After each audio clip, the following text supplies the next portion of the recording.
મારું નામ એમ.આર. ઝાલા, હું પોલીસ ઇન્સ્પેક્ટર છું. અત્યારે રાજકોટ સેન્ટ્રલ જેલ પર ડેપ્યુટેશન પર ફરજ બજાવું છું.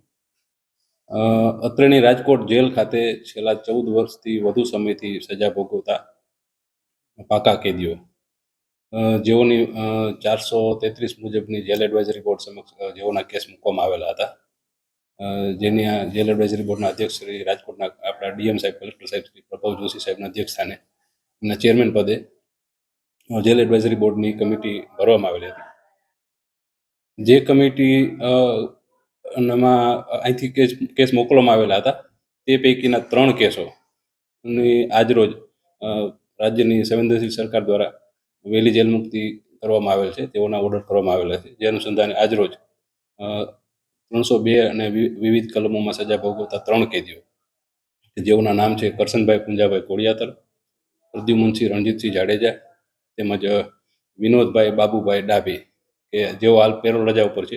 જેઓ પેરોલ રજા ઉપરથી આવતીકાલે હાજર થનાર હોય ત્યારબાદ જેલ મુક્ત થશે. આ 3 કેદીઓના વહેલી જેલ મુક્તિ અંગેના હુકમો રાજ્ય સરકારે કરેલા છે, જે અત્રેની જેલ ખાતે આવેલ છે.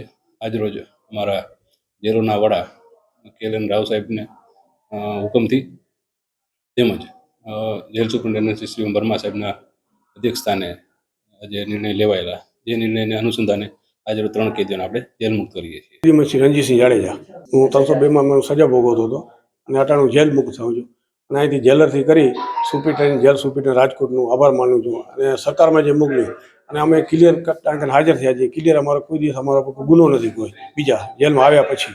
અને અટાણે સરકારનો અને રાવ સાહેબનો પણ આભાર માનીએ છીએ. હવે જેલ અધ્યક્ષ છે અમદાવાદ, એમનો આભાર માનીએ છીએ. અને અમે બહાર જઈને સમાજ સેવા કરવાની છે. અને સમાજ સેવા કરી એટલે મારો દીકરો સરપંચ છે, મારા ઘરના સરપંચ હતા. અમે સેવા જ કરી, હવે જઈને અમને સેવા જ કરવાની છે. અને અહીં કને ખાસ કરીને એ કહેવાનું છે કે ઝાલા સાહેબ, પરમાર સાહેબ, પારગી સાહેબ, જેલ સુપ્રિન્ટેન્ડન્ટ નવા આવ્યા હતા ને એમનો પણ આભાર માનીએ છીએ કે અમારા અહીંથી જે બધું કમ્પ્લેન ભરીને મોકલ્યું સારા અમારા વર્તું, એ બધા એમનો આભાર માનીએ છીએ. અમે અમારી ખેતીવાડી, હું અમે ખેડૂત છીએ અને ખેતીવાડી કરીએ છીએ અમે. અને બહાર જઈને કોઈ પણ અમારા ગામમાં પણ ગુનો કરી અમે ના પાડી, ગુનો નહીં કરવાનો. અમે ગુનો કરીને આ કેટલા વર્ષો 17 વર્ષ કાઢ્યા છે, 17 વર્ષ ચાલુ છે. મને આ એ જ કહીએ કે ભાઈ કોઈ ગુનો નહીં કરો, ખોટા કામ નહીં કરો, દારૂ નહીં પીવા, જુગાર નહીં રમવી. ખોટી દારૂ ને જુગારમાંથી જ મગજમારી થાય છે કે જમીનની જેજાત છે, અમારી જમીન ઉપર હતું. આવું કોઈ નહીં કરવાનું. પરિવારે કીધું એટલે ખુશી અહીં બધા અહીં આવી ગયા હાજર થયા. જમાઈ સહિત અહીં આવ્યા છે, દીકરી જમાઈ બધા આવી ગયા છે.